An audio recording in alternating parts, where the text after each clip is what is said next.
Welcome back for some special bonus audio of This Is Wrestling. Zach McGibbon taking you through this special edition of the show this time. This past week, the Wrestling Observer Hall of Fame class for 2024 was announced. 9 new inductees into the class. And the Observer Hall of Fame has been something I've been following over the last couple of years. I've heard, other podcasts talk about the Observer Hall of Fame, and you get to learn about all these different wrestlers and managers and personalities in the wrestling business over the last couple decades, really, when it comes to the pro wrestling business. And I was thinking, maybe one day we could get our own sort of Observer Hall of Fame audio. And lo and behold, the guest that's joining us right now, he reached out to me, a listener to the show, and said, hey, I received a ballot from Dave Meltzer to vote in the Observer Hall of Fame for the first time this year. And so to help kind of go through the Observer Hall of Fame, and he will also give his picks on the ballot that he submitted to Dave. He is a recapper with the Wrestling Observer website, also for F4W Online. You might know him on the show as Pastor Josiah. You may also remember him from the Forbidden Door episode a couple years ago now, when AEW New Japan held their show in Toronto. Joining us once again on the show is Josiah McDonald. Josiah, much appreciate you taking your time here to discuss everything going on with the Observer Hall of Fame. Well, it's a pleasure to be here, and I was just quite surprised when I got the ballot, but I had been in conversation with Dave off and on over the last few years, and I do write for his website, so that helps. And I got a ballot this year, and I decided to vote and talk about my votes for it. It was a very interesting ballot this year because especially the modern category. The modern category was stacked. But I do think there was some very clear people to vote yes for, and it'll be interesting once we get into it. Yeah, for sure. And I'm really looking forward to kind of breaking it down here in terms of the Observer Hall of Fame. Before we kind of break it down, you kind of touched on a little bit there, some of the recapping stuff that you do for the Observer website. Just trying to talk about some of the different shows you recap and just kind of give a little bit of background for those that might not be familiar with you in terms of your knowledge of professional wrestling. Sure. When I started recapping shows for the Observer, I was also recapping shows for Daily DDT at the same time as well. So I would recap anything from Ring of Honor, New Japan, WWE occasionally. With the Observer, I did Lucha Underground. I did NWA Power when it was good, and then stopped when it was bad, which was most of it. I did fill-ins for other shows. I've done like WWE House. They did like Starrcade at one point, and I did a fill-in for that years ago. So I just kind of recap anything that's thrown my way. I don't have a consistent weekly recapping thing right now. I did Impact for a while as well, which was fun. Whatever they put on my table, I tend to recap it for them. And with Daily DDT, I'm probably going to start writing there again soon with just kind of scratch that creative itch a little bit and get a bit more analysis and stuff out rather than just recapping shows. For sure. And most importantly, you're a listener to This Is Wrestling as well. You are somebody that listens into the program. Yeah. And you have supported this program over the last couple of years. So very much appreciative of that. So before we even kind of break down the Observer Hall of Fame, I wanted to make note as well that because it is the topic of Dave Meltzer, that there will be some that say, why are we talking about something? Why are we talking about something involving Dave Meltzer? And, blah, blah, blah. And we always hear the takes about that. I think people need to kind of shift the mindset here for what we're going to be talking about. This is all about discussion about professional wrestlers, their histories, their careers, and how they kind of are analyzed through this lens that's kind of been put on with the Observer Hall of Fame, which I'll kind of go over here, how each candidate is ranked. But I kind of want to make that note as well, because I am sure that there will be somebody that'll be like, it's Dave Meltzer, who cares? But you have to look at it. You have to avoid it from the Dave Meltzer standpoint. You have to look at it from 100%. The candidates. You have to look at it from the candidate standpoint. And a lot of things with the people don't realize about the Observer Hall of Fame is Dave gets one vote. That's right. Only This, one vote. this is a Hall of Fame. He created the Hall of Fame, yes, but he gets one vote. And the people who vote for the Hall of Fame, it's people in wrestling media, so wrestling journalists. It is wrestling historians, which would be the category I would be in. And then you get current wrestlers and retired wrestlers. These are the only people allowed to vote in it. I don't know how many people have votes, but it is worldwide. And it is, and like, for example, we know there are many legends in the business who vote in this. So you're thinking of the likes of like, say, a Chris Jericho, a Ric Flair, or those kinds of guys. These guys get votes. Jim Cornette, even though he says he hates Dave now, he still votes in the Hall of Fame. Other things like that. So you're getting guys who, like, these are all legit people from the business, and then you have historians like Dave, Dragon King, Carl Stern, and other guys like that who are like very much so historians, and of course journalists, John Pollock, Brandon Thurston, those guys. I assume they all have votes as well. Yes. So it's not just the people who vote are people who are very knowledgeable of wrestling as a whole and the history of wrestling.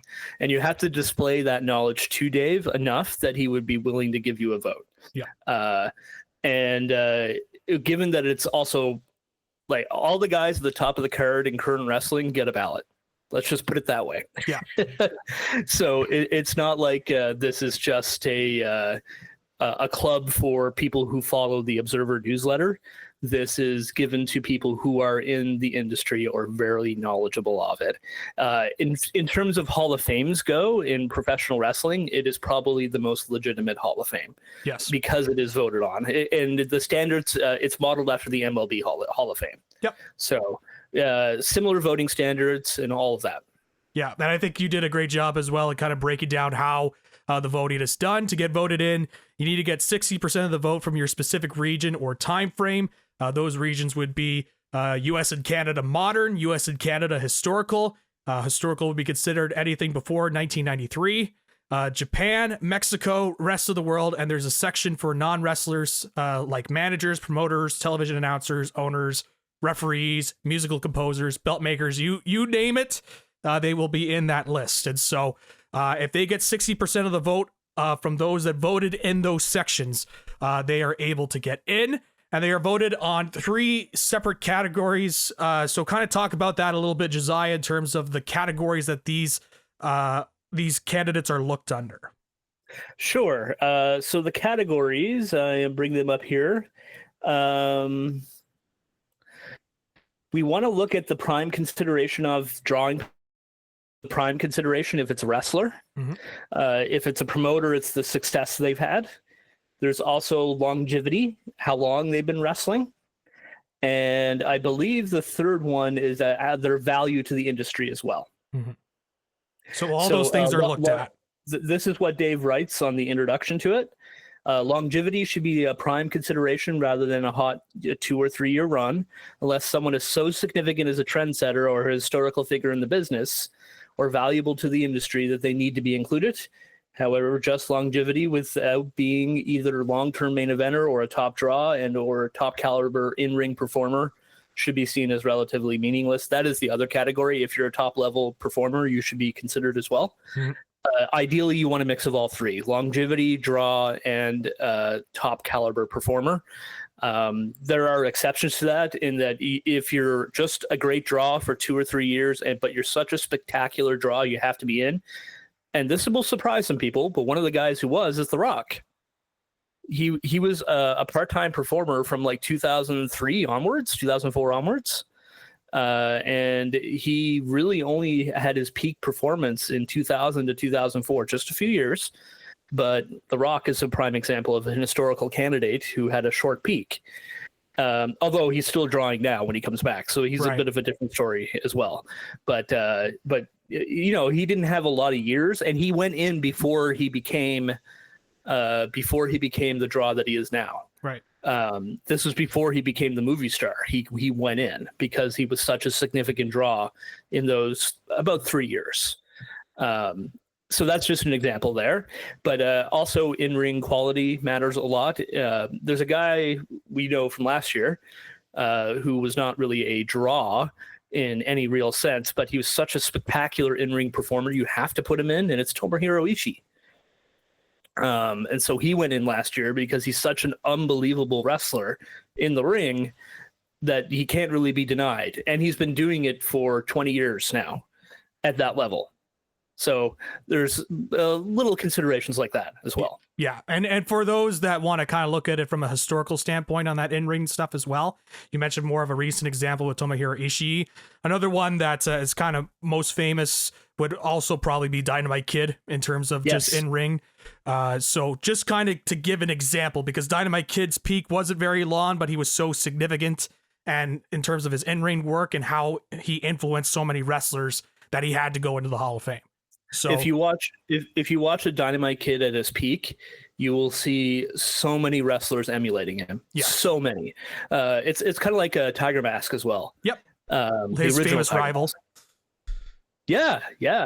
That really they were like the first. That and Liger as well, Jushin Thunder Liger. Yeah, it's another one. So that's just kind of a breakdown there of how each of the candidates are looked at. So now that we've kind of laid the groundwork here, Josiah, let's go into this year's class of the 2024 Wrestling Observer Hall of Fame.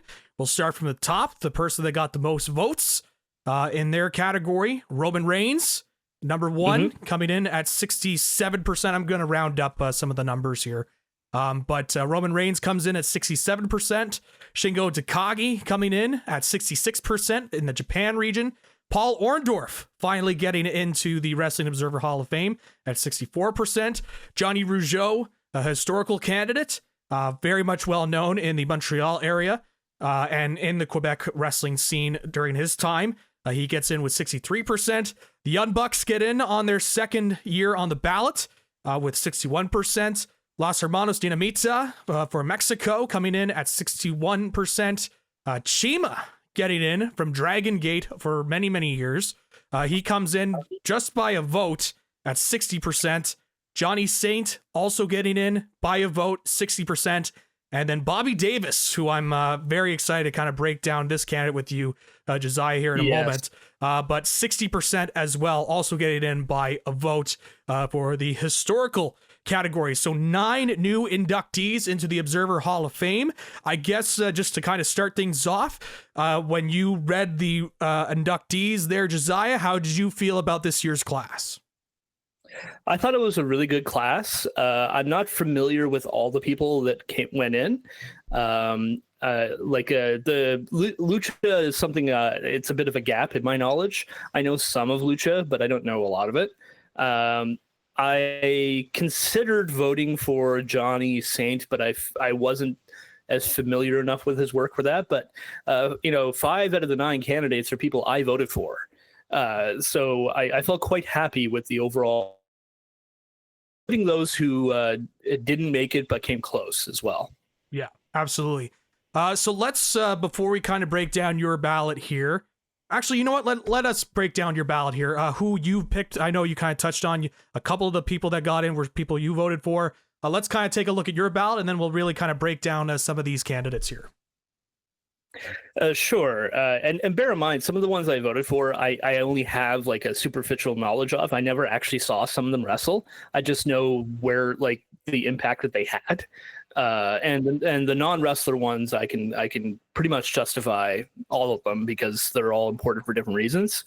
The modern category is the one obviously I know the best because I grew up in that era. So, but let's go into it. Yeah, so let's start off with the following of the modern performance of the U.S. and Canada, who you voted for.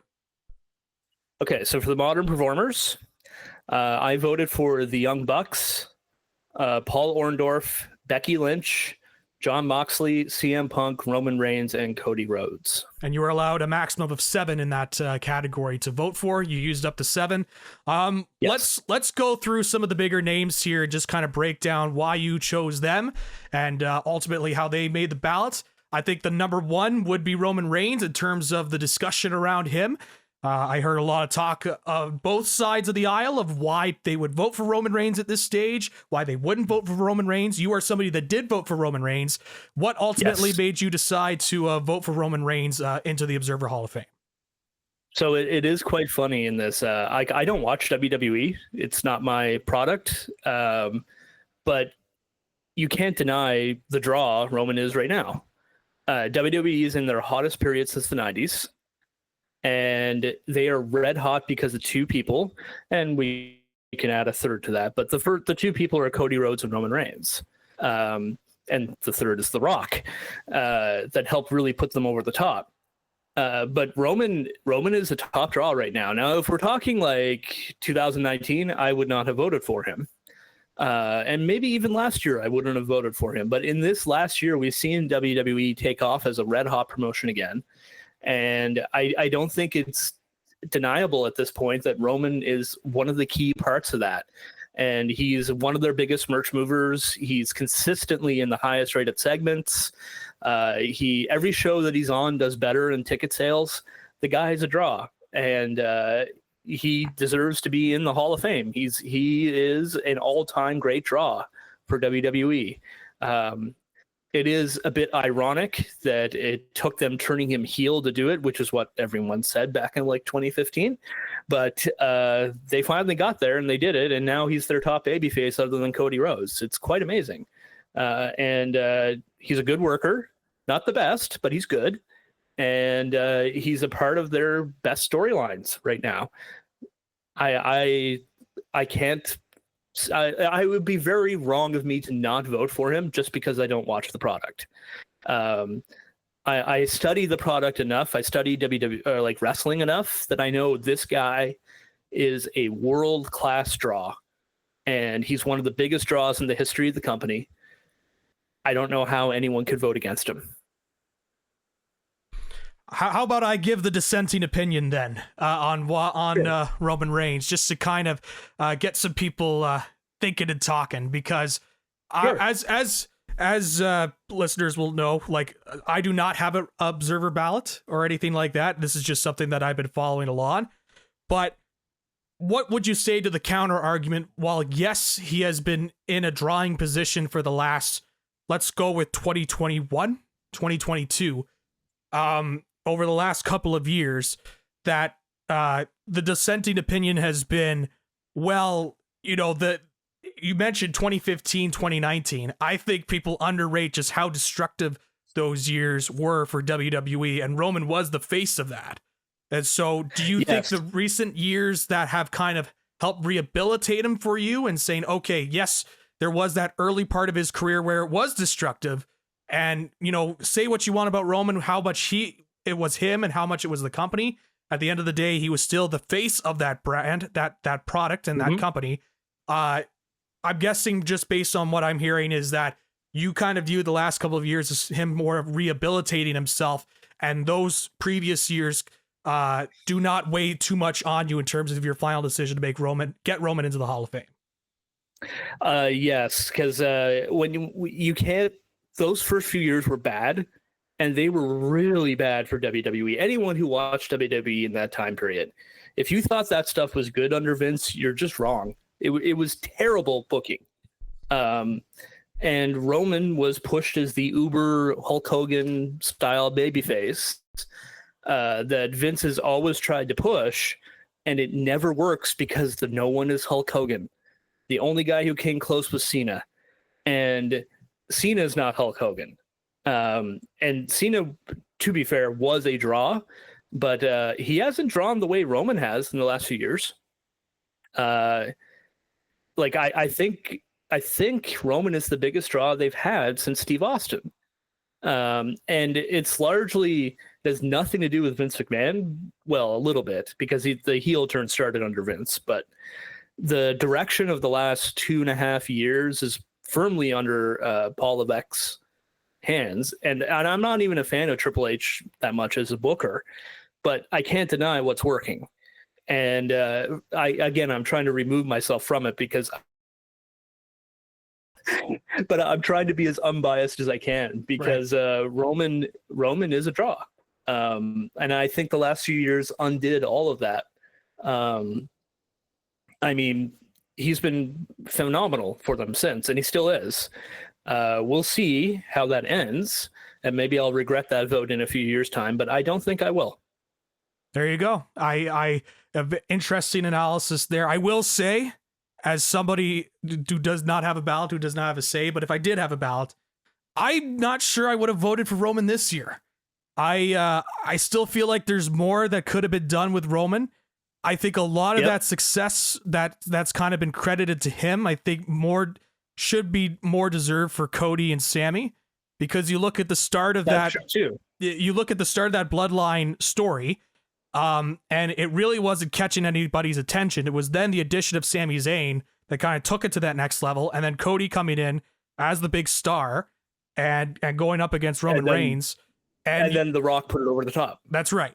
So to me, that kind of sounds like the kid in the group project who gets an A for just kind of taking part in the group project. That's what it sounds like to me. I would say Roman's contributions to it were still significant, but it is true that without those other cast of players, it is an ensemble cast. Without the Sami Zayn stuff, without Cody Rhodes, without The Rock, I would not have voted for him. But he has reaped the benefits of those things and has taken advantage of it as well. Like when it comes to where he's at, he has delivered on his side of the bargain. They have set stuff up for him, and he has delivered it every time. What they want, it's not necessarily what I want in my wrestling. The monologues halfway through a 40-minute match and stuff like that. But the WWE audience is eating it up, and power to them. All power to them. Great. You enjoy that. That's wonderful. And I look at it, and it's just, I can't get past the numbers, because if Roman Reigns wasn't involved in that story would not be the same as well. I think you remove any part of that story. You remove Sami Zayn, you remove Cody Rhodes, you remove The Rock, you remove Roman, and the story falls apart. Maybe not with The Rock. If Roman wasn't in it, The Rock probably could have salvaged it.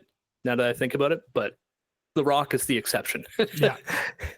As we know, there's a scale when you measure these things in wrestling, and The Rock breaks the scale every time because he's The Rock. That's right. Yeah, and I do argue about that on the show for sure, about the star power of The Rock. So nonetheless, Roman Reigns able to get in again, got the most amount of votes in his region, the most percentage of votes. So it was very clear that the voters were very much on the Roman Reigns train. Let's stick with the modern category here, and another candidates that you voted for, and that's the Young Bucks. The Young Bucks always seem to be a very contentious team when they are discussed, a very controversial team. Tell us a little bit your explanation on putting the Young Bucks into the Hall of Fame and why you voted for them. So I've been following the Young Bucks now for 16 years, I think, somewhere around there.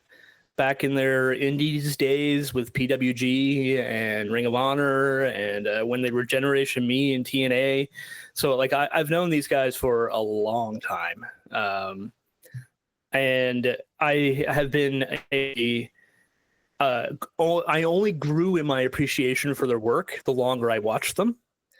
I find a lot of folks don't, especially the ones who criticize them and just call them spot monkeys and all this kind of stuff. That's ridiculous. You have not spent enough time watching their matches, if that's what you think. Everyone has their best matches against them. And I think that is pretty significant. When you put a young team in there, like with the Young Bucks, like Private Party in their first year in AEW, they had the best match of their career against the Young Bucks. And then from that point forward, fumbling in the booking and other things like that. But they never really reached that height again until recently, when, again, they had the best match of their career against the Young Bucks. And I think it cannot be understated how unusual they are in the history of wrestling. After WCW died, there was really no way to make money in wrestling except for going to WWE, or if you're really lucky, getting a full-time deal with New Japan or CMLL, something like that. And even then, that's paying way less.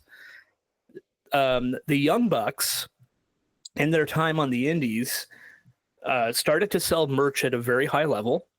They started to draw audiences to shows that ended up getting people. It made PWG a super indie. They made Ring of Honor a place where people were getting paid with full-time contracts, which was not a thing before they took off with the deal with and before they joined Bullet Club and New Japan and all that. Ring of Honor was very close to being what AEW is now, except Sinclair didn't have the vision and didn't capitalize on it. And it took Tony Khan coming in to do that. And when you look at all the things the Young Bucks did, they got New Japan merchandise in Hot Topic. They got Bullet Club merchandise in Hot Topic. They made the underground movement that paved the way for AEW possible. And yes, Cody Rhodes and Kenny Omega are a significant part of that, which is also part of why I voted for Cody Rhodes, not just the WWE stuff. His significance for AEW. But there is no AEW without the Young Bucks.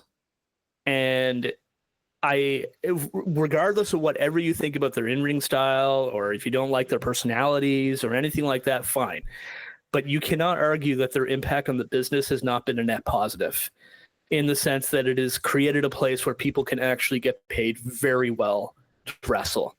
And the first place to be able to do that since WCW. And before that, they were helping people make six figures on the indies, which that's insane.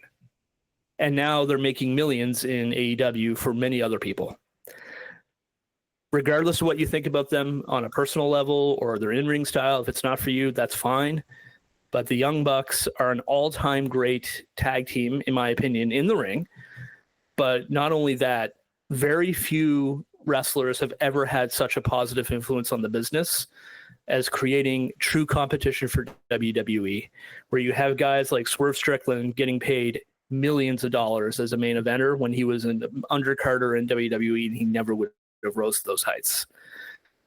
AEW existing is a net positive on the wrestling industry, and the Young Bucks are a significant part of why that happens. And so that is primarily why I voted for them. Even though I believe that I honestly believe that the best in-ring tag team I've ever seen.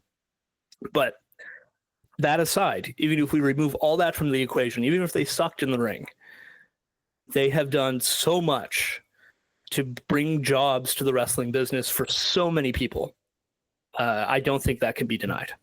For sure. And I want to be the guy that kind of has the counter argument here.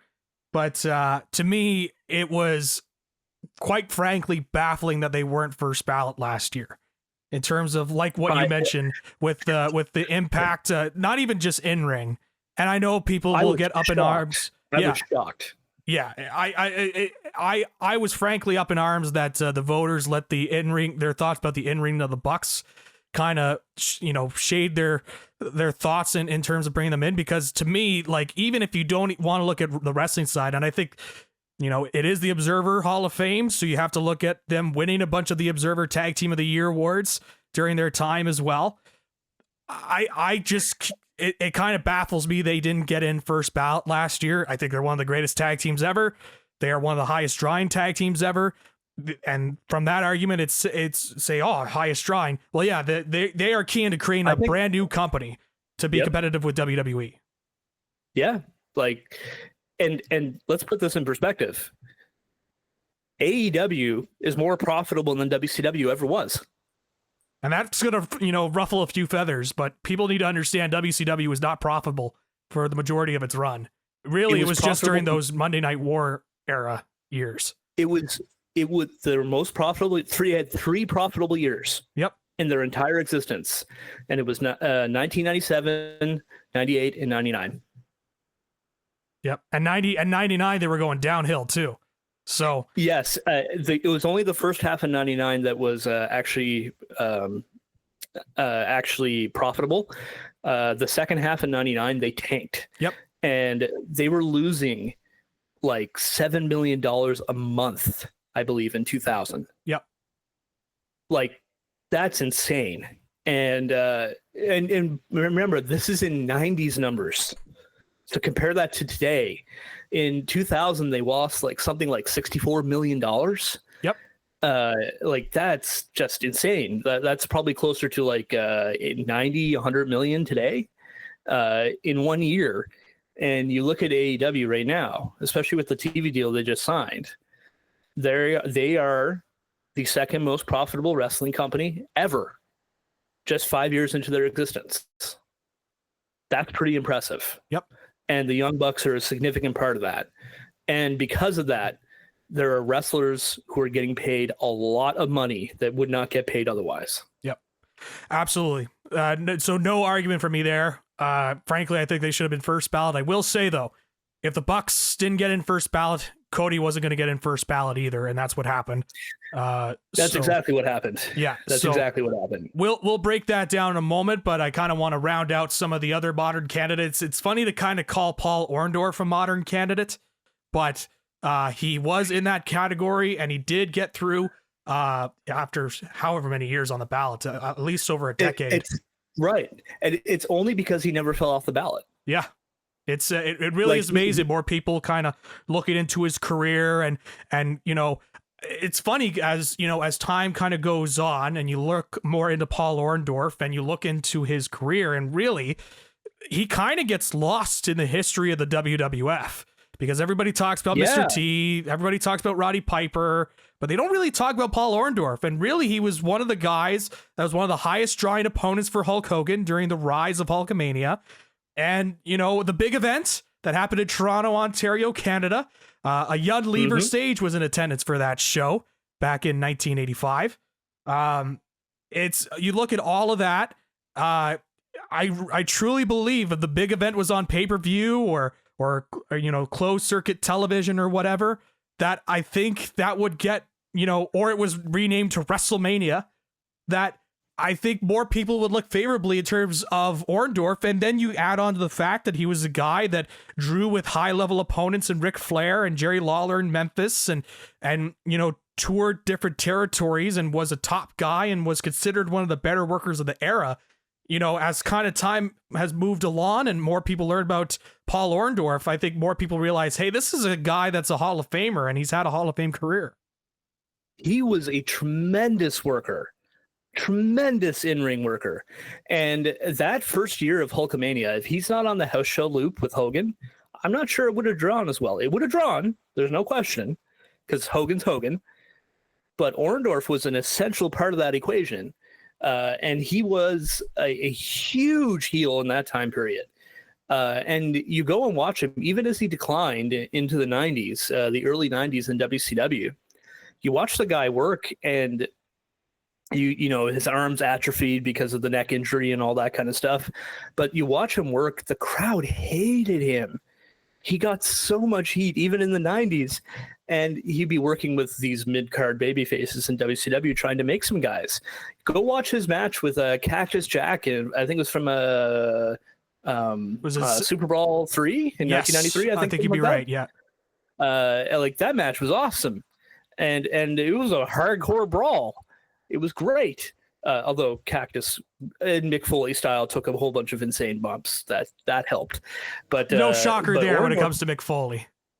Yeah, you know, like Orndorff, he was a tremendous pro wrestler, and you watch him work, and just the guy is so magic in the ring. Even when he was on the decline physically, he was still having these great matches, and he's on the undercard in a dying WCW in the early 90s. Not really dying, but you know what I mean. Yep. You know, they were not profitable. It was definitely a downtime for the business as a whole. The WWF was down too. But, you know, he's in there with like mid-card baby faces like Too Cold Scorpio and stuff like that. And he's giving these guys everything to try to make them. The guy is an all-time great worker and absolutely deserves to be in the Hall of Fame. It was a no-brainer for me to vote for him. And every year that went by since I started reading The Observer, I kept wondering, why is Orndorff not going in? And now I got a vote, so I've voted for him. Well, there you go. And now he's in. So there we go. You have changed the fortunes, Mr. Josiah, by voting Paul Orndorff into the Observer Hall of Fame. I was glad to see that.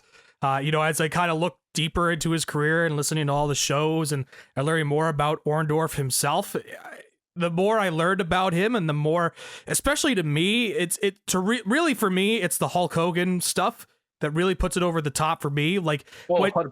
When you think about all the opponents that Hogan had, you talk about Piper, and you talk about, King Kong Bundy and Andre the Giant, and, really with the exception of Andre, Orndorff was likely one of, if not the highest drawing opponent for Hogan. And you look at all that, like even with guys like Kamala and all that, like I think that really means something, especially when you're talking about the rise of a guy in Hogan and how we know him now today as one of the biggest stars in the industry. I think that really means something, that he was one of the top opponents for him.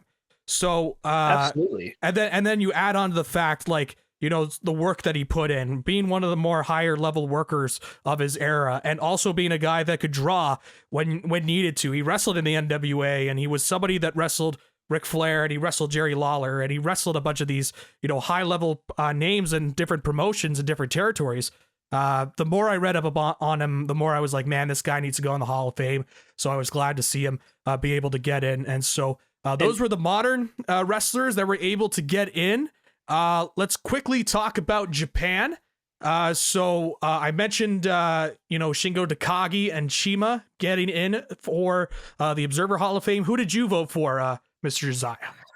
I voted for Hayabusa and Shingo Takagi. There you go. All right, so we'll talk about. I'm gonna mold Shingo Takagi and Cima together, because I think this is really.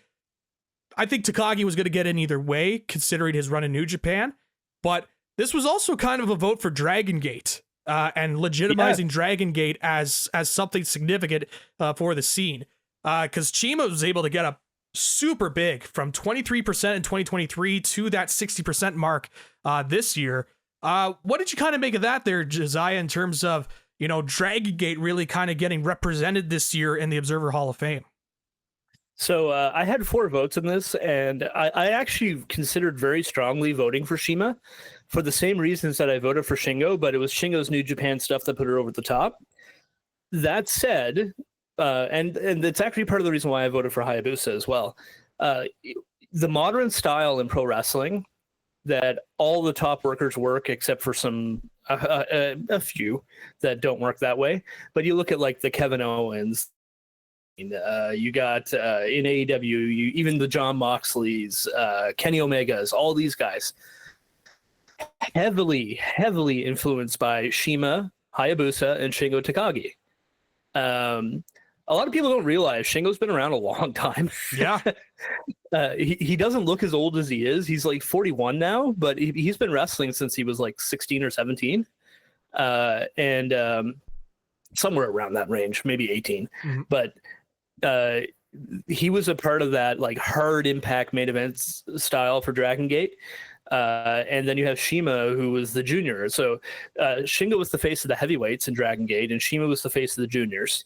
And both their styles are reflected in almost everybody who works right now in wrestling, which should go to show you their influence. And the same with Hayabusa as well, with the high flying style.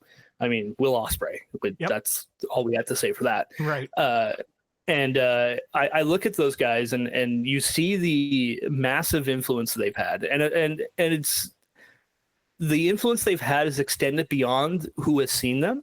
There are people who wrestle like them who probably have never seen their matches because they were influenced by someone who was influenced by them. Similar to a Dynamite Kid. And I like, if you've ever seen Cima work, the guy is still great. He's in his mid-40s now. He's still awesome.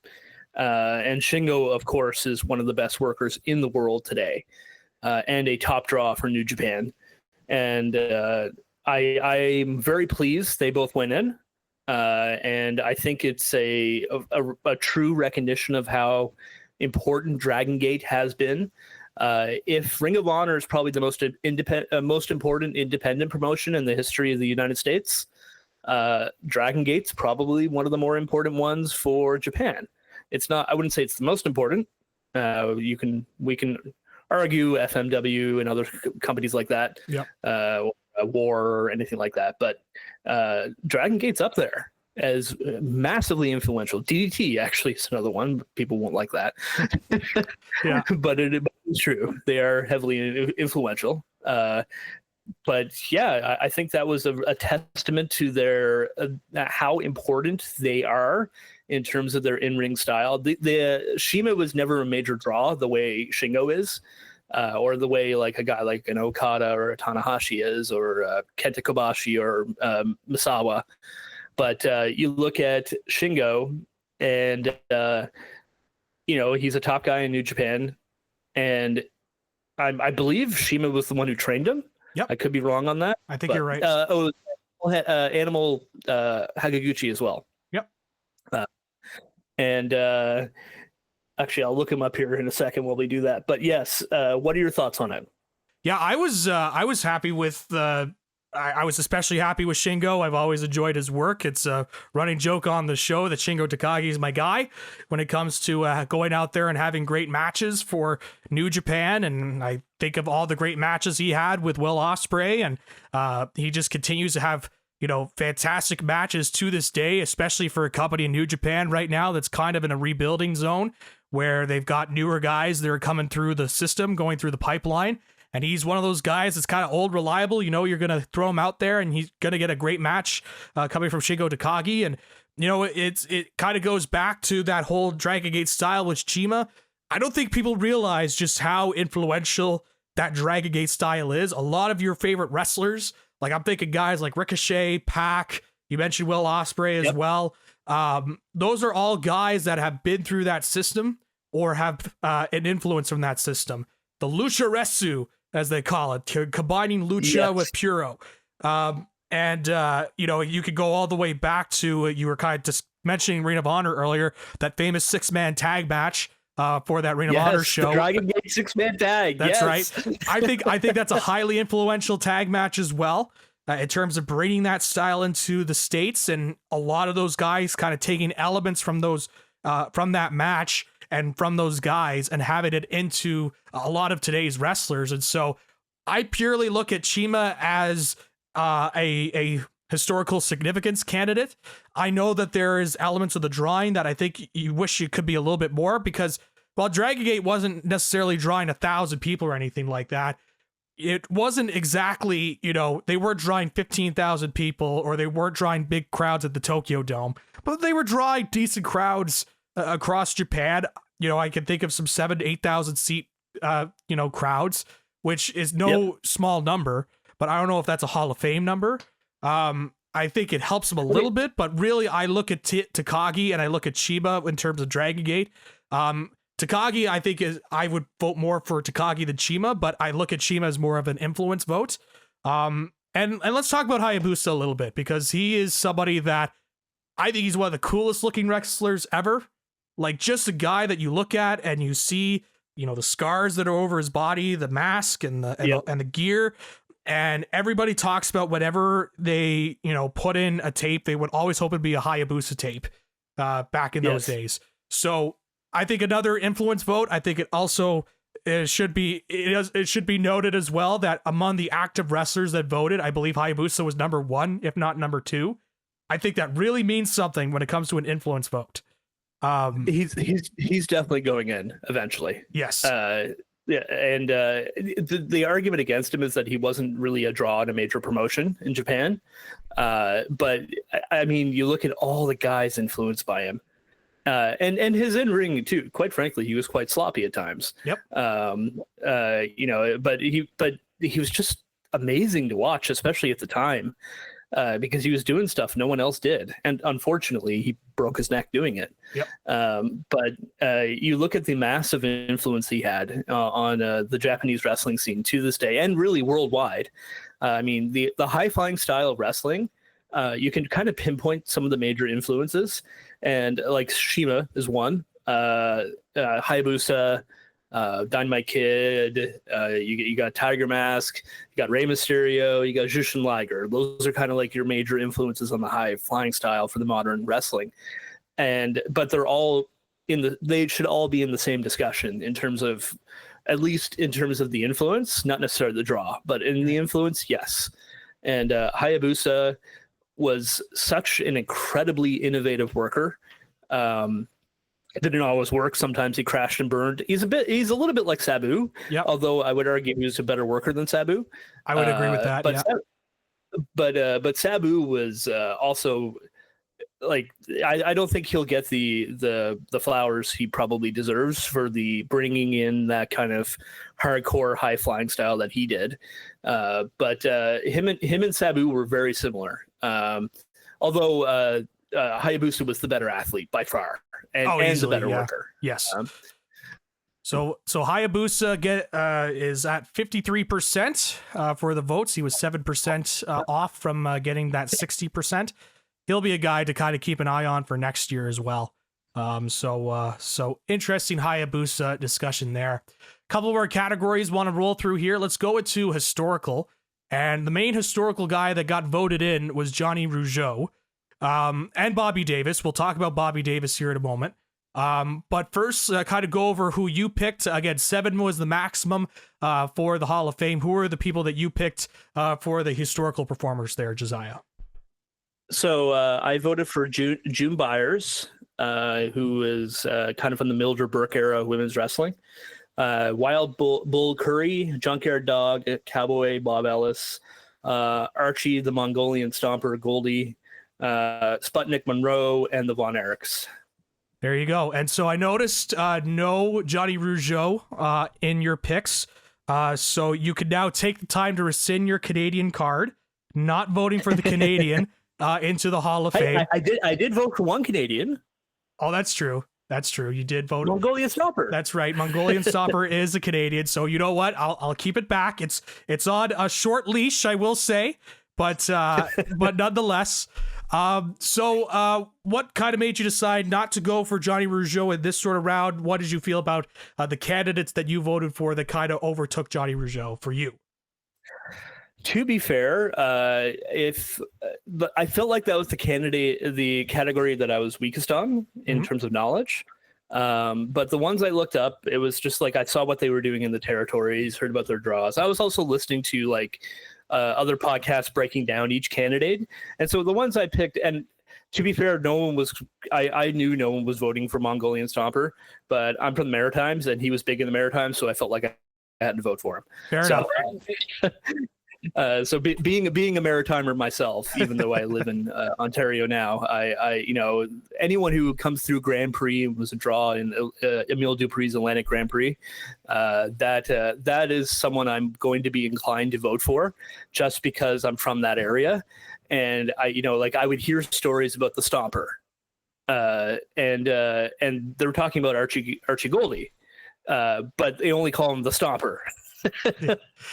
And like I would be in grocery stores talking with old wrestling fans, and they'll the Cormier boys, the Beast, and you got Archie Goldie, the Stomper there, and all this kind of stuff. And so it was like, just from being there, I couldn't not vote for him, if that makes any sense. You know what? You make a great case, because I was gonna look at you. This is the one I really wanted to get your thoughts on, because I'm like, no, Johnny Rougeau, because that would have been somebody that I would have put in my ballot. But I think you make a good case for Archie Goldie. To be fair, I am not angry Johnny Rougeau went in, because he was hugely significant in Quebec and Ontario. Yep. It's just that's the reason why I didn't vote for him, is because I wanted to vote for someone from the Maritimes. Yep. And understanding that the Mongolian Stomper was actually a pretty big draw in Canadian wrestling. And he was bigger in Stampede and out east in the Maritimes. Yeah. But I don't think he was as big as in Ontario, but I could be wrong on that. I don't know his history in Ontario very well. Archie Goldie, the Mongolian Stomper, just barely able to get in for next year. He's at 11% when it comes to the ballot. If he gets any lower than 10%, though, he might be dropped off. So It's not looking good for the old Mongolian Stomper. Yeah, he'll probably drop off, which is fine. But I'm glad I get the at least my vote probably helped keep him on. So for at least one more year, I will also hold off from Pat LaPrade trying to find you and for not voting for Johnny Rougeau. So I was actually relatively certain he was going to go in, anyways. Yeah. So that's why I put my vote elsewhere. But don't get me wrong, he absolutely deserves to be in. So let's talk about some of the other historical era candidates then. And I do want to kind of get your thoughts on Junkyard Dog, because he was always somebody that was such an interesting discussion, because he's somebody that really, when you're voting for Junkyard Dog, you're voting for his time in Mid-South and just him being over and being pushed to the moon. And you're not voting for him for being a great wrestler. And you're not voting, and you're really kind of voting for those years that he was on top. So for you, obviously you voted for him, so you felt that his time in Mid-South was enough to kind of put him over the top for you to put him into the Hall of Fame. I did, but I would say this is probably one of the candidates I hesitated the most on. I wasn't really sure if I wanted to vote him in. I went with it anyways. I went with my gut. But he's right on that line, if you ask me, because he was such an important draw for that short period of time.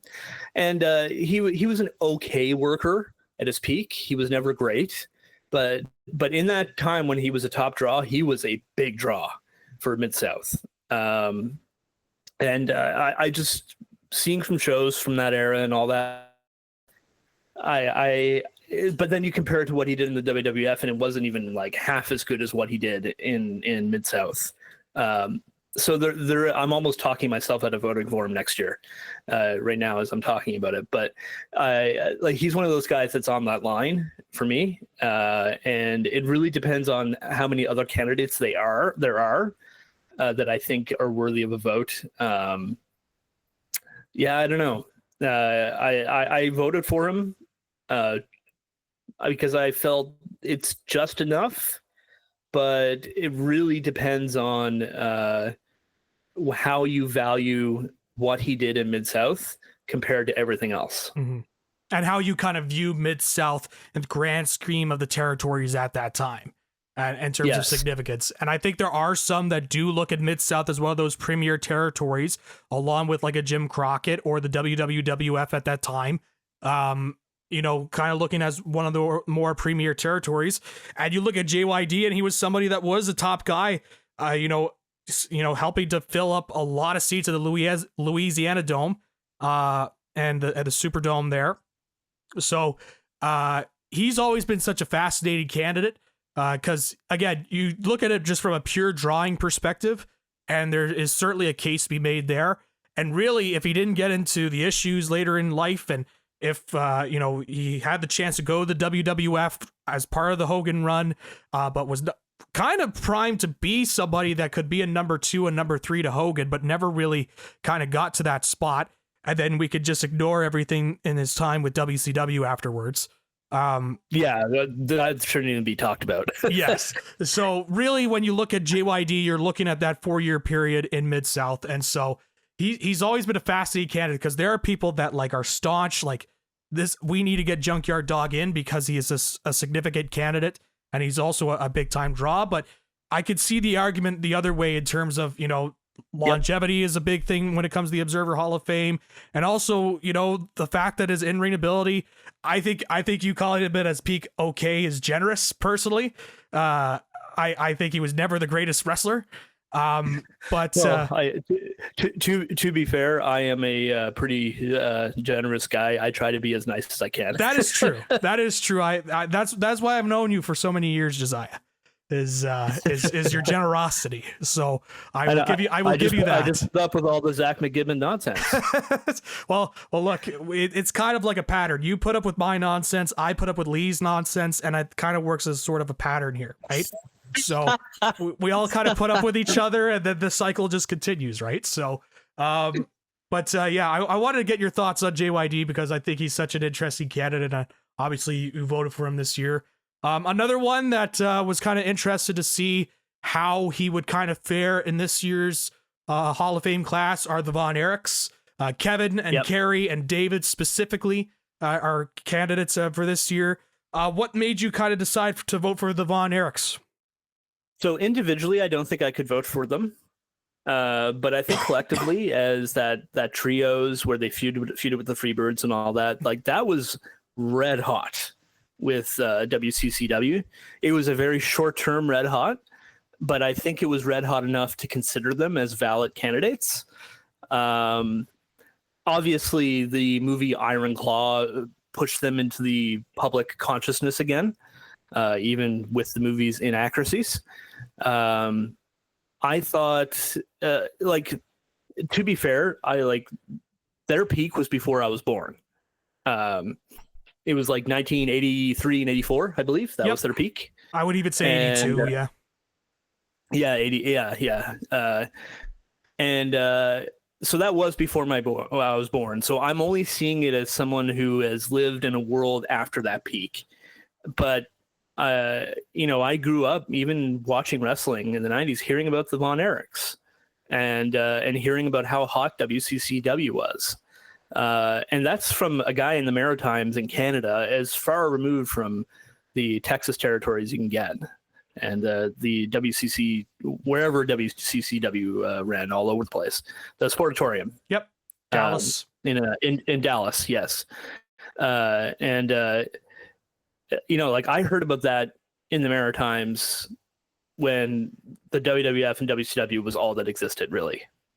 And ECW, but that was just when they were getting started. So hearing about those guys, even from that, especially, and you're more likely to hear about it from watching WCW, because the WCW commentators, unlike the WWF ones, were allowed to acknowledge outside promotions, but that's a different story. Right. I thought there's a very valid claim to be made for them as a major draw as a unit. But I think they were a good draw, and I think there were people that could be considered as top level draws for their era, but it was a very short era. So it's another one where it's kind of on the line. Yeah. It's one of those tough things, because it's like, it really feels like some representation of the Von Erichs needs to be in the Hall of Fame, in a pro wrestling Hall of Fame. But you really kind of analyze that period, and you really just you realize just how short their peak was. It could have been much longer, and there's the famous story of like if Vince couldn't pick Hulk Hogan, he could have picked Karrion Von Erich to be his babyface to kind of lead the WWF expansion. So there, obviously you can't vote on hypotheticals, but I do think that kind of means something, in the sense that if in the case of expansion, that at least one of those guys there, and Kerry, was at least being considered. Yep. And so, yeah, it's one of those weird things, because by the standards and the way that the Hall of Fame is kind of set up, while they certainly have their peaks, so there's certainly a case, it's just not strong. But there's also that other part of you that's like, man, it just feels weird to not have some sort of Von Erich representation in the Hall of Fame. I mean, the only Von Erich in there is Fritz. That's right. And I feel like that's a bit of a tragedy. Sorry, that's a poor choice of words when you talk about the Von Erichs. that could mean many ways when it comes to tragedy in the Von Erichs. Yes. Yeah. And to be fair, that they're like, how it ended for them was really bad for almost all of them. And but I look at their peak, and there's an argument to be made from their peak. And as a trio, I think I'd be okay with them being in there, but I don't think I want to see them individually, because individually they were never the draws that some of these other guys were. Right. Yeah, absolutely. So some Von Erich discussion there. I'm going to kind of put all the rest of these kind of together and give you the option of what you really want to break down. June Byers, Wild Bull Curry, Cowboy Bob Ellis, Sputnik Monroe, 4 different wrestlers from kind of 4 different eras in a way. What were kind of the things that kind of, quick hitters kind of stuck out for you in terms of those performers? I think I'm really just going to talk about June Byers and Sputnik Monroe. Sure. It's because June Byers was one of the. She kind of fell victim to the Moolah effect of pro wrestling, where she left Moolah's stable and was never really given the recognition that she probably deserves. Because her and Mildred Burke were like pretty big draws, and if they had their way, women's wrestling would not have fallen behind the rest of the world as strongly as it did. Because you look at, and maybe this will be controversial for some, but the Fabulous Moolah's effect on women's wrestling was horribly negative in North America, and basically turned it into a sideshow act. Whereas Mildred Burke was able to main event shows and draw. And June Byers was one of those people in that era as well, who was just a great worker. And you look at their style, ended up being what started Joshi in Japan, which is where the best women's wrestling has come out of over the last 40 years. I mean, you look at the people who have come out of there, the people who were influenced by Mildred Burke and June Byers. You watch Akira Hokuto, Manami Toyota, the Beauty Pair, all this kind of stuff. And the Jumping Bomb Angels, like all these incredible women's wrestlers. And I think I think June is going to get in eventually. This wasn't the year for it. This is her first year on the ballot, I think. Am I right on that? I will confirm that for you here in a second. I think she's been on a couple of years now. It's according to this, It's got this. She had 33% of the vote last year, so this is more than 1 year on the ballot. She went up to into the 40% now, right? Yep. Okay, she's on the upward climb. Yeah, she's right at 50%. And I think it's one of those things that historians now looking back at it realize how. A similar way, I mean, obviously Mildred Burke was the biggest draw, but you can't have these conversations about women's wrestling pre-Moolah without June Byers, and so that's part of the reason why I voted for her. Sputnik Monroe, I think he will eventually get in. He was a significant part of the ending of segregation in his territory, and because he was. He played the heel, but the black audience loved him, and the shows were not being filled except for in the segregated areas where the black audience would be cheering him, and the rows below were just full of white people who were not sold out. And Sputnik Monroe took a stance and had segregation ended. Because he not only practically saw the black community as coming to see him, but also because he understood that it would be better for the territory to have seats that are full. And but he also did it because he wasn't racist. Yes, that's a big plus. So that helps. Yeah. and so he played a huge role in the ending of segregation in his territory. And I think that alone, aside from the draw and all that kind of stuff, that alone is significant enough influence that I think that should make him go in. There you go. So a breakdown of those two candidates there, June Byers and Sputnik Monroe. June Byers at 50% bang on. Sputnik Monroe is at 37%. He's been on the ballot a couple of years, but he's starting to make a little bit of a climb. So something to kind of keep in mind there. So that is the historical candidates in terms of performers. Let's go into the non-wrestlers category now. And let's stick with historical since we're on the topic. And this is one I really wanted to talk about because I think more people need to know this guy. And that is Bobby Davis. Bobby Davis, yes. My goodness. This is somebody that's long overdue. Should have been in the first class of 96 when Dave created the Hall of Fame. We were talking about Orndorff's kind of being left out of WWF history a little bit in terms of the rise of Hulkamania. It seemed like Bobby Davis was just kind of left out of history altogether when it came to his prominence in the industry. So he was somebody you voted for. He was able to get in. So let's talk about Bobby Davis here and let more people understand just how historically significant he was, and talk a little bit more about Bobby Davis. So the Vince McMahon Jr. era of the WWF has largely ignored its history say 1983, pre-expansion. And here's the thing with Bobby Davis. He was the manager of their top drawing, Buddy Rogers, for years. And he is the guy that Bobby Heenan got his name from. And I think we can all agree Bobby Heenan's probably the greatest manager of all time. Mm-hmm. Most people do. Everyone else is in his shadow. Like Paul Heyman didn't really know Bobby Davis, but he knew of Bobby Davis because of his time in the industry and learning from Bobby Heenan. Bobby Davis was a significant part of Buddy Rogers being the top draw for the WWF in the Northeast Territory. And he was the key part of his being a heel. Without him as a manager, Buddy Rogers would not have been the draw that he was. That's right. Yeah, it really is something in case of Bobby Davis where you look at it more and you're thinking, man, how did this guy not get in on the first ballot in the first Hall of Fame class? Because he is somebody, again, 1996 should have been in there. He was somebody, as you 100%. mentioned, that was the manager for Buddy Rogers.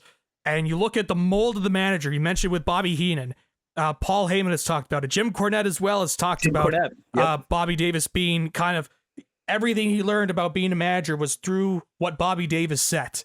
This guy is somebody that kind of set the standard of what a professional wrestling manager should be. And if you were somebody that followed the WWF or the WWF and you looked at all the managers that they had, with Grand Wizard and Lou Albano and on all those guys that were part of that. Even when Freddie Blassie was managing. Exactly. Freddie Blassie was the other name I was looking for. All kind of go back to Bobby Davis and what he set. So 100%. So to me, out of all the candidates, except for maybe the Bucks, he was somebody that I was like, this guy is the most bang on. This is a Hall of Fame guy. He should be go in and has to go in. And the fact that he, obviously more we're learning about Bobby Davis and more we're understanding and more we're realizing, oh man, this is an oversight. And thankfully the oversight has been fixed and he has now rightfully put his place back into wrestling history as part of this Hall of Fame. And I didn't know a lot about Bobby Davis until the last few months when Dave released the ballot and people started talking about who Bobby Davis was. And then I realized, how is this guy not in?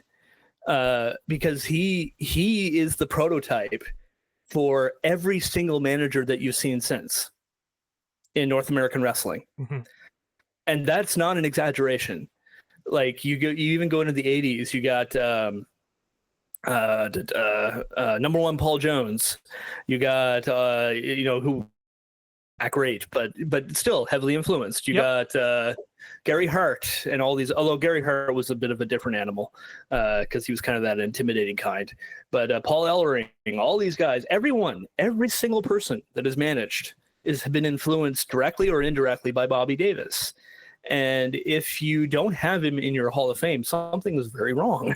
Yes. So I'm glad he was able to get in. Very clear no-brainer for me. Absolutely. And a no-brainer for me as well. Let's kind of go over some of your picks against 7 maximum for the non-wrestlers. And I'm sensing a theme with a lot of the picks. James Melby, Ted Turner, Mike Tenay, Koichi Yoshizawa. Those are all guys that I know Tenay obviously had more of the announcer gigs, but those are also guys I would put in more of the historian category or the journalist category. Yes. That you kind of voted for there. Also, you voted for Reggie Parks. And Zane Bresloff is an interesting selection. So there's a lot obviously to unpack here. Ted Turner as well, you have voted for. So let's kind of go through the historians here first. Let's kind of get them out as one sort of big package with Melby today and Koichi Yoshizawa. Talk about them, why you kind of decided to put the historians in there. So Melby, to be fair, I don't know a whole lot about him, but I know enough that he was a significant wrestling historian, to the point that, the Cauliflower Alley Club has an award named after him, and that's pretty significant. And in terms of historians, Koichi Yoshizawa, like, the reason we have any knowledge of Japanese wrestling before the internet is because of him. Like, he would single-handedly send results, reports, tapes to all the magazines in the US and Canada, and they would send results to him, and he would disseminate it to the newspapers like Tokyo Sports and all that, for American wrestling into Japan. And back then, folks, like, it was hard to get wrestling from around the world back then if you weren't in the world, like the pre-internet world. Like, I'm just on that line. Like, I remember what it was like before the internet, but I was very young. I lived most of my life in the world of the internet, but kind of that 70s, 80s, 90s, early 90s era, he was the guy for results in Japanese wrestling. If you read results of any Japanese wrestling card in any magazine, it was supplied by him. And so he was very influential in that regard, but he was also influential in Japan because he got North American wrestling into the hands of people in Japan. He got some of the American wrestlers booked in Japan. So this was, he was such a significant part of that. And I think he's not a well-known name, but because he wasn't really much in the business, he was just a guy who really loved wrestling and really told a lot of the results and all that, as far as I know. But I don't think, I think he should probably be in, just for the fact that we have so much knowledge of Japanese wrestling thanks to him. And of course, Mike Tenay speaks for himself. His historian work is second to none. He is an encyclopedia of wrestling. If there's one person in the world who knows more about wrestling than Dave Meltzer, it's probably Mike Tenay, in terms of just being able to recall results from different eras and all these things. He helped educate the casual audience, or the American audience, to Lucha Libre, especially the WCW audience. He helped educate them in Japanese wrestling. He educated them on all the different promotions and the different significance of feuds and things like that. Like, he would be talking about Rey Mysterio and Psicosis feuding down in Mexico, and how their matches in WCW were not first-time matches. This was like a blood feud. And he would add significance to all those things. And in doing so, became one of the better commentators in wrestling history as well. Mm-hmm. Yeah, really interesting breakdown. You talked about James Melby as well. Yes. To be fair, I don't know a lot about Melby. I just know his name, really. I know he's a significant historian in pro wrestling. Could you talk a little bit about Melby? Yeah, sure. Part of the National Wrestling Hall of Fame. He was somebody that, it was kind of before Dave was somebody that a lot of what you kind of see from Dave kind of comes from James Melby, in terms of I believe it was Matt Watch, the Wrestling News. I believe is what it was. Matt Watch was a different newsletter. Wrestling Programs was produced by him as well. Right. So he was kind of that early. He was one of those guys that was kind of one of the early wrestling journalists that kind of put together newsletters and results, and able to get more into the stuff that was kind of happening backstage. He was one of the early historians, I guess you could say, when it comes to professional wrestling. And so I thought it was interesting when I was kind of looking through your ballot there, Josiah, in terms of you really wanted to make sure that the historians were recognized when it comes to. Yes, I did. Yes, I did. So looking at Melby as well, like he's in the Luthaz Hall of Fame. Yep. I mean, like the guy's significance as an historian's already been recognized, and so by other organizations. But I mean, this guy covered every promotion from that era in the territories before Dave did. He hosted a whole bunch of magazines. He edited them. He collected results for the AWA, the WWF, NWA, et cetera, the World Wrestling Association, all this kind of stuff. He published the Pro Wrestling Report for the AWA. I mean, this guy wrote profiles for wrestlers that, you know, no one would have heard of back in the day, like Ricky Dozan and all this kind of stuff. So he was one of the first real premier wrestling historians that tried to document it and all that. And I think it would be, I think he should be in the Hall of Fame just based on that. Yeah. And he was really the early form of wrestling reporter. And his influence has been very clear. You can see his influence on guys that came along later, like Dave and Wade Keller and whatnot. For sure. You can definitely see that influence there. Quickly, I want to mention, I want to talk about your picks of Zane Breslov first. Somebody who is new to the ballot, somebody who's very close to Dave, and is somebody that's credited a lot of the times with being the promoter for WrestleMania 3 at the Pontiac Silverdome. So talk about your selection for one Zane Breslov. So Zane Breslov was a concert promoter. He was not your traditional wrestling promoter, but he became the WWF's live events promoter in the 80s and was a significant reason why WrestleMania 3 was a success.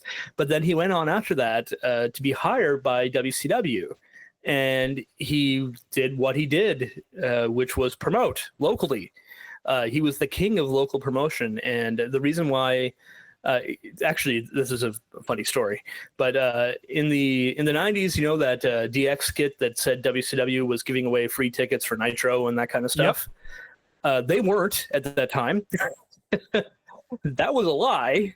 And there was a lawsuit about it, and WCW won. But it was designed to make them look bad. But Breslov was their promoter at that time, and they were selling out Nitros everywhere. They were selling out their pay-per-views. He was a significant part of their success as well. And so he played a huge role in the local market in promoting. So he was a promoter for the WWF and a promoter for WCW. He wasn't the promoter, the boss, but he did all the local marketing to get people into the building, and he often did a very good job. The fact that those buildings were as full as they were are pretty much directly because of him. I think somebody that AEW could use right now in terms of some local promotions and try to get more people into the buildings. Gosh. So, like, the reason WWF doesn't really, or the WWE doesn't really need it, is because they just get off on the brand name alone. If the WWE comes into town when they're hot, they sell. Whereas AEW does not have that, and they need a local promoter like a Zane Breslov. They need a person who did the kind of things he did. And maybe they should actually look to someone outside, like a concert promoter, like try to steal the people who promote, say, Taylor Swift or something like that, and promote in similar ways. But that's another story. Yeah, I think that's a whole different podcast there in terms of what could be done there. But nonetheless, talk about, we'll quickly, just to wrap up the non-wrestlers, Reggie Parks, somebody that you picked that's known for making a lot of the belts that you know very well when it comes to WWF, New Japan, WCW. He was the guy that made those belts and made those recognizable belts. Yes, that's just part of why I voted for him, because he's a significant part of the identity of world champion in all the promotions that you know, especially from the 90s and early 2000s. And in the case of Ted Turner as well, I don't think there's too much for me to say in terms of Ted Turner, to be quite honest. Just from my viewpoint, I think he's somebody that should be in. I think the story has been told a lot, but obviously somebody that was able to buy Jim Crockett Promotions, turn it into WCW, turned it into a national competitor to the WWF, and was somebody that, even when it was not doing well, and there were many opportunities for the Turner Corps and the Turner brass to shut it down, that Ted himself said, no, we're keeping the wrestling on.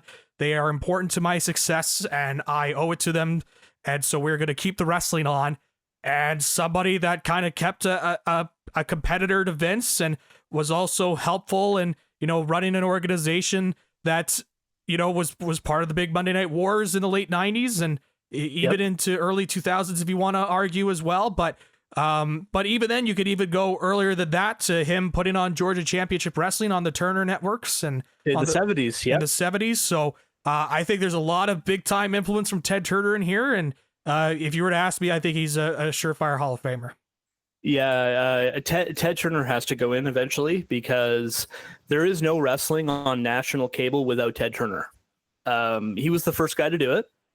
He took Georgia Championship Wrestling and put it on his TBS, which became TBS's Superstation. It was his first rating success. It was the highest drawing program on his network. He loved it, and he was massively influential in getting pro wrestling not just as a local territory type thing, but making pro wrestling go national. He had Georgia Championship Wrestling on national TV originally, before Vince went national, as far as I know. This goes to show, and of course, Ole Anderson didn't have the vision to go national. Then when that folded and Vince took over with Black Thursday, was it, or something like that? What was Black it called? Saturday? Black Tuesday? Oh, maybe one of those. Yeah, Black Saturday. That would be it, because it was World Championship Wrestling. That's right. Yeah, the television show on Saturday. When that wasn't working, he took a gamble and put the remade GCW, Georgia Championship Wrestling, not the modern one, not Game Changer, on Sunday or Saturday afternoons, and Mid-South on Sunday mornings, and they were both outdrawing Vince because that's the wrestling that his audience liked. And then after that, he went with Jim Crockett Promotions, Mid-Atlantic, was what it was. Then it became Jim Crockett Promotions, which essentially became the entire NWA at that point. Yep. And eventually bought it, and it became WCW. And he was a significant reason why wrestling was a viable product for national television stations. The USA Network picking up the WWF and things like that is because of the success that TBS was able to show by having pro wrestling as one of their programmings. So a lot of the success in the television wrestling industry is owed to Ted Turner, even to today. I mean, look at the channels that AEW is on. It's channels that he created, even though he's not involved, of course. Right. He's a very old man now. Yes. But you look at the influence of Ted Turner, and I don't think there's any way you can't have him in the Wrestling Hall of Fame or a Wrestling Hall of Fame. He's too influential. For sure. I think he's somebody that needs to go into the Observer Hall of Fame, and I think he will get in as time kind of progresses a little bit. Before we wrap up things here, you did vote in Mexico. You voted for Volador Jr. What made you decide to kind of put Volador Jr. into your ballot? Mostly his longevity, to be honest. He's been around forever, and as a draw in CMLL, and I just thought, like, if you're around that long and you're a consistent draw for that long, I don't mind voting for you. There you go. And I've seen enough of his matches too to know that I enjoy his work as well. So there you go. That was your ballots. Let's quickly talk about first the people that were dropped off of the ballot this year and will not be on next year's ballot because they received less than 10% of the votes from the region. Those people were Asuka, Kevin Owens, Jimmy and Jey Uso, Sid Vicious, Bray Wyatt, Sami Zayn, Kento Miyahara, and Psycho Clown. Was there anybody on that list that maybe you wouldn't be voting for per se, but were kind of surprised that they were knocked off of the list? I was very surprised Owens and Zayn were both knocked off, but then again, you look at the modern performer category, and it was just stacked this year with so many candidates. They'll be back on eventually. There was another one in the modern category that dropped off. Which one was it? There was Bray Wyatt. There was I don't think Sid Vicious was in the historical category. I think he was in modern. No, Sid was modern. Yeah. Jimmy and Jey Uso as well. Didn't surprise me. Sid and Bray Wyatt dropping off didn't surprise me. Yeah. I love Sid Vicious, but he's not a Hall of Famer. I agree. It's the same thing. Like I love watching Sid. I find him wildly entertaining, even to this day. Yep. Because like there's no one better at being Sid than Sid. Yep. There is only one Sid Vicious.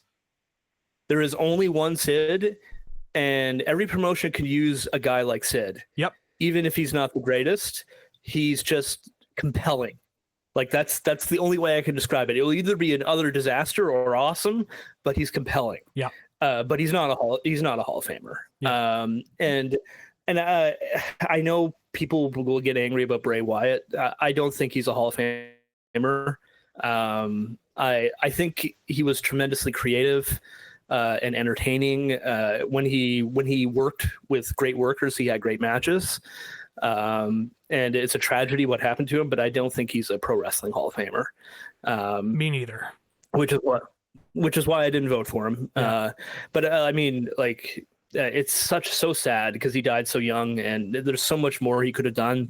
And I would have, even if it's not like my choice of what I would enjoy in a wrestling product, a lot of people did like what he did. Yep. And to his credit, he unbelievably creative. And a really nice guy from what I understand as well. And so I feel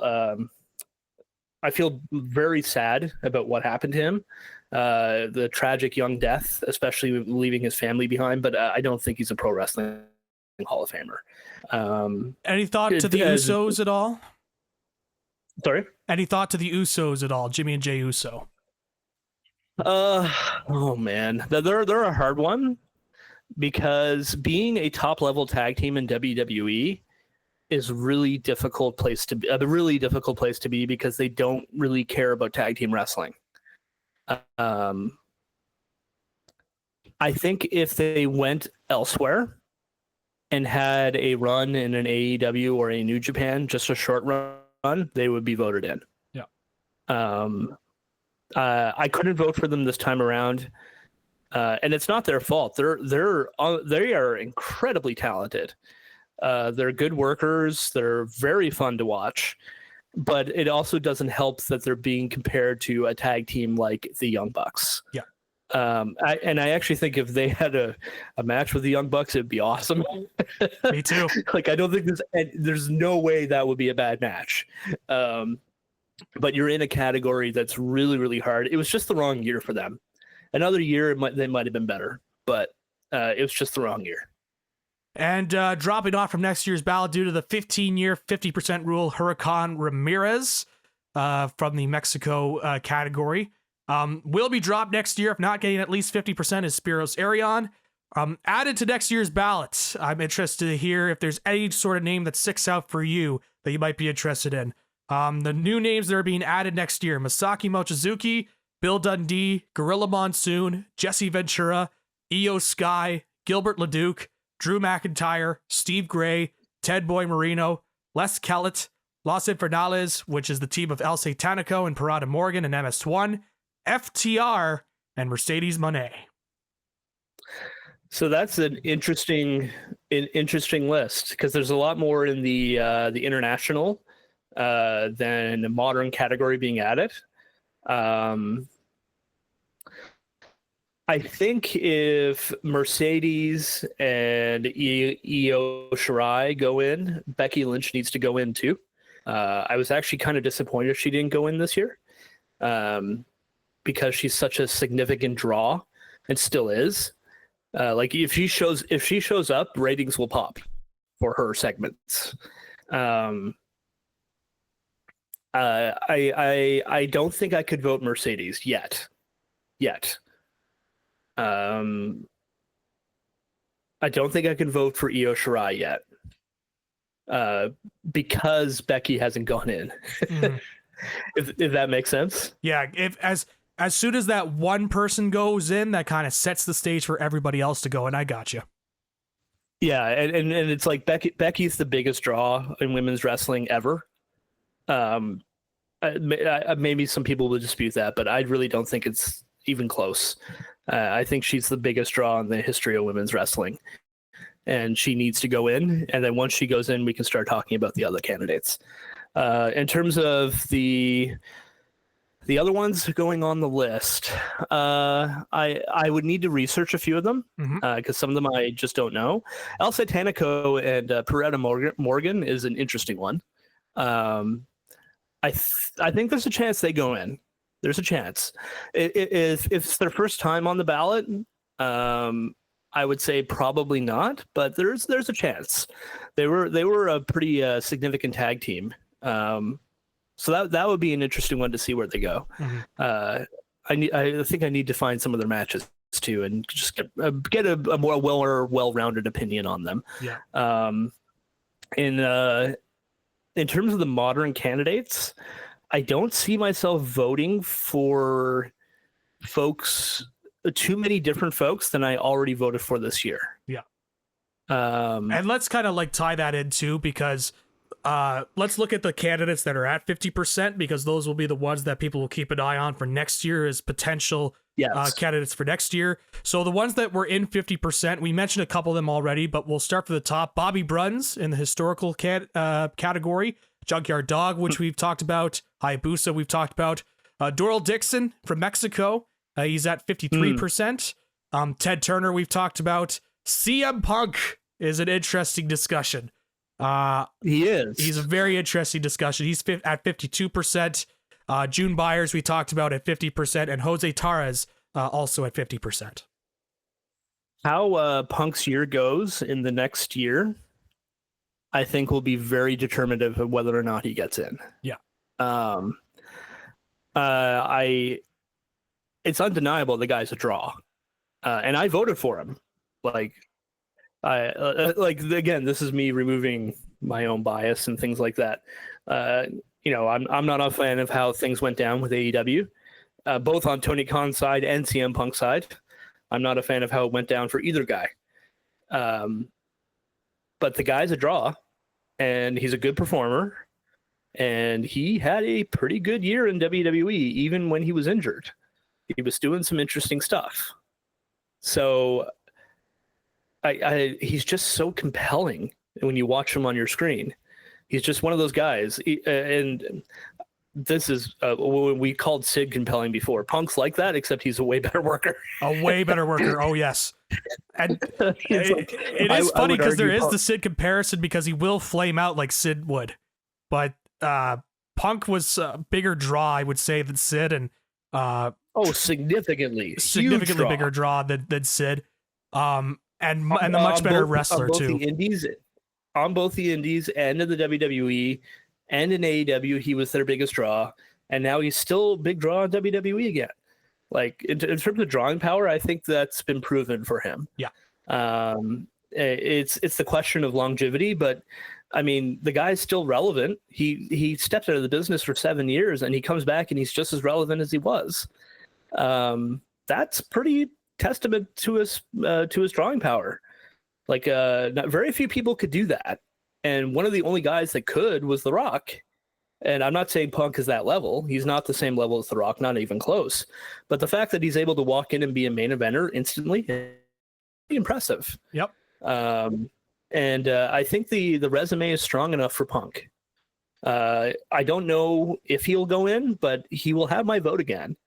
And I actually think right now, too, this year that Jon Moxley is having will be interesting to see, because he's kind of this top guy in AEW now. And it's clear that he has a lot of influence with Tony Khan with how the booking is going lately. And to be fair, I have enjoyed the shows a lot more since he's been a bit more heavy-handed in what he wants. But we'll see how the year goes for him. AEW's in a tricky position, being a cold promotion right now compared to WWE. But at the same time, the stuff Moxley is doing right now is really compelling in terms of the art form of pro wrestling. So, but Punk's one of those guys. Like, say whatever you will about the guy personally, you watch him on TV, and the guy is just great. Yep, he is so great to watch. Everything he does is interesting, and some people probably will not be happy with me praising him that way, but that's okay. I find CM Punk to be I love his promos. I love his ring work. I love the way he tells stories in the ring. I like the guy as a performer. He's still one of my favorite performers. And even though, again, I don't watch WWE, I've seen most of Punk's career, Like I've seen not just the modern stuff, but from Ring of Honor to his first WWE run to AEW, I've seen all of that. And to me, he's a Hall of Fame level competitor.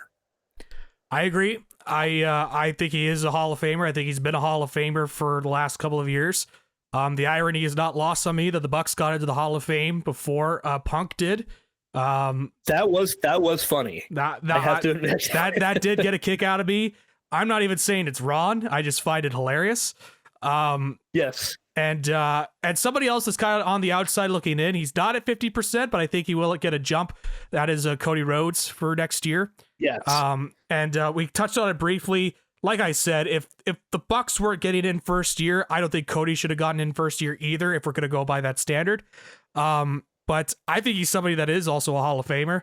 I think you see the stuff that he's done with WWE over the last couple of years now, and obviously with his help in the creation of AEW, and a lot what you say about the Bucks, I think you could translate over to Cody as well with 100% with running 100%. All in and whatnot. Now the Bucks kind of set the foundation for that. Cody helped to really legitimize it, but still, yep. I think Cody is a certified Hall of Famer, and I think I'd be shocked if he's not in next year. I will say that.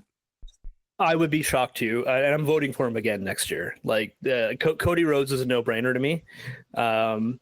He's just one of those guys that's just a consistent top draw since he left WWE, which was ironic. He went into Ring of Honor and he adapted and learned their style, and then learned that if he worked like an 80s babyface, it would work even better.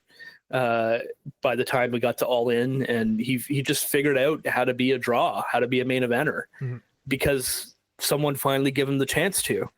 And he figured it out in Ring of Honor and New Japan and then AEW. And I don't think there's any argument against the guy, especially as the net positive for the business. Like that, the AEW stuff alone is enough for me to vote for Cody. And the fact that he went back to WWE and became their top babyface, and he is their top draw. He is their number one guy in terms of merch and ticket sales and all that kind of stuff. Roman is actually number two, which is astonishing when you consider where Roman was pushed as for years now. But Cody's the number one guy. He's their new Cena, so to speak. I just can't help but be happy for the guy. He's a good guy. He's a net positive in the business. You look at all the charity he does. Like it's just like, even if you take aside the personal stuff, because there's some horrible people like, say, a Hulk Hogan, who is in the Hall of Fame, and he should be in terms of his pro wrestling significance. But you add that in, Cody's actually a good guy. Yep. And then you add in all this other stuff about how he's an incredible draw. He's right now he is the biggest draw in pro wrestling, period. Yep. And absolute credit to him. He proved Vince McMahon wrong. And to me, that makes me smile. I always like it when a guy overcomes the Vince bias and becomes a top star, because so many guys don't that could be. And he had the guts to do what he did. He left. Then he started his own promotion with Tony Khan and the Young Bucks and Kenny Omega. And like, if Kenny Omega and the Young Bucks are in, Cody has to be in. Like, there's no reason not to vote him in. Yeah, I think that's totally fair there. And I think that's a good recap of everything that's gone on the Observer Hall of Fame balloting when it comes to who won, who was kind of on the cusp, and your picks and why you made your picks. I think we, knocked off a lot of different names, and there's still a lot of names that people can look through. And I think that's just one of the great things about this Hall of Fame is that we've gone on for quite a bit in terms of a bunch of names, and we still haven't even gotten to all of them because there are just a lot of different interesting cases. And so, but I think we covered barely half of it. Barely half. Yeah, barely half of it. But I think that's just kind of one of the great things about this Observer Hall of Fame is just learning more about all these different candidates. And so, Josiah, I want to thank you for your time. I know that you have been listening in, as well as our mutual friend Kyle has been listening as well and supporting the shows. Yes, and indeed. So I'm very much appreciative of that. Your next assignment here now, Josiah, is for you to try and get ballots for myself and Lever Sage. for the Observer Hall of Fame. You know what? I wouldn't mind giving Dave a little nudge towards both of you. I appreciate that. Because you guys are super knowledgeable too. I would very much be interested to see who Lever Sage as well would pick on his ballot, because I think he would have some interesting picks too. So that is your new assignment. Now that you have recorded with This Is Wrestling, we will expect an email from the Juno account from Dave Meltzer anytime now. But the Juno account's closed. Oh, it's closed. Oh, is it just his own? Closed. Is its own Observer URL now? Yeah. The Juno account is gone. The company went out of business. Oh, darn. Well, that's okay. But no, all kidding aside, very much appreciate your time here, Josiah, and breaking down your picks. And again, congrats on being able to get a ballot for the Observer Hall of Fame and being able to break down all these candidates with me. Hopefully those that were tuning in kind of got something out of it in terms of learning something new about some of these candidates, something you might not have known before. And hey, if there's enough response, maybe we do something similar like this next year with this new class. So always appreciate your time. Awesome. Always appreciate your time there, Josiah. And yeah, it's very much appreciate you taking the time and breaking down all these wrestlers with me. Absolute pleasure. And maybe next year we'll do a pre-show and then a post-show roundup of who was voted in or something like that. I would love that. I just need to, knock on wood, not get sick beforehand. Otherwise, it postpones shows like this that we want to do. But that is true. Nonetheless, I'm glad we were able to get this show out. And again, thank you so much for coming on and helping us out. An absolute pleasure. You have a great night. Thank you. Thank you for everybody for tuning in. We'll be back to your regularly scheduled programming with myself and Lever Sage later this week. Going to be talking everything coming up with the AEW and WWE pay-per-view, so stay tuned for that. But until then, have a good one.